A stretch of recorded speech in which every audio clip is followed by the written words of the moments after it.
So for those who remember that moment in time, Senator Franken had 8 credible allegations against him that were corroborated in real time.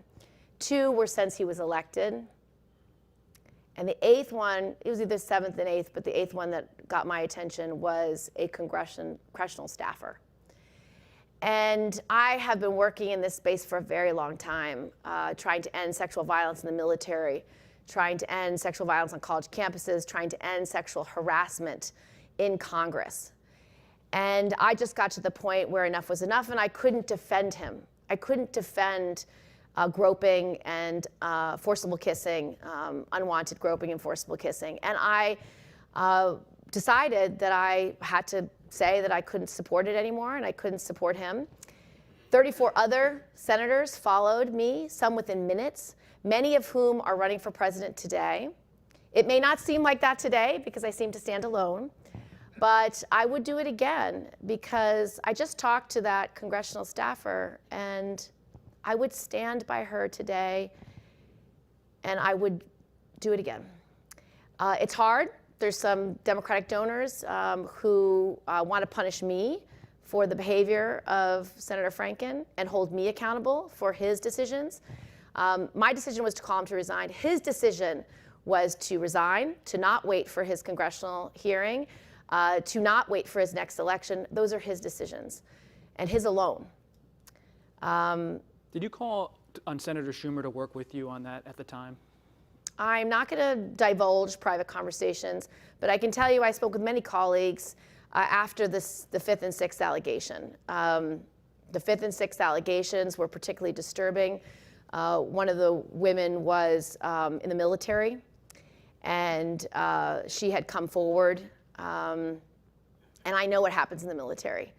And I know what courage it takes for someone in the military to come forward, because more often than not, their careers are ended when they come forward. They're often blamed, retaliated against. Justice is very hard, which is why I've been leading that issue. And so I personally was very concerned that this was something that was very hard for me to stay silent. And that was shared by a number of members of the Senate at the time. And we discussed it and had our own personal views about how we felt. But I remember, and you know, our work in this space was just keep moving along. We were having hearings, press conferences, work on military sexual assault, on ending sexual harassment in Congress. And so this is all happening at the same time, and it was a particularly disturbing time for many of us. How should cases like this be handled in the future? Should the Senate wait for the Senate Ethics Committee to review? Should there be a process in place? There is a process. It's a very convoluted and poorly run process that I have been working at the time on revising to make it a better process, which we actually ultimately passed the tenets of my bill unanimously.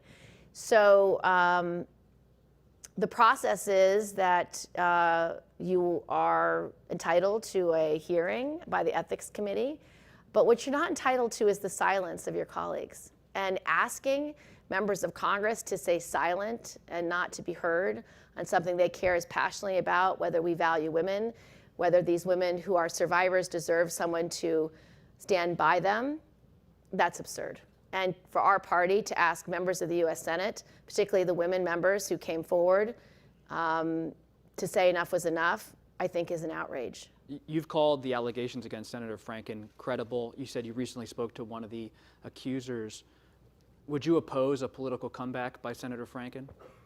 There's always room for redemption of anybody. I don't know why this conversation is so difficult. Anyone who wants a second chance, it's always there for everyone. We're a country that believes in second chances. We believe in someone who has humility, who comes forward to say they're sorry and they have paid consequences and want to reemerge. That's always there for everyone. And that's a decision for someone to make themselves. It's not my decision. It's certainly not my responsibility. It's for someone else to make their own judgments and decisions. But there's always a path for redemption for anybody.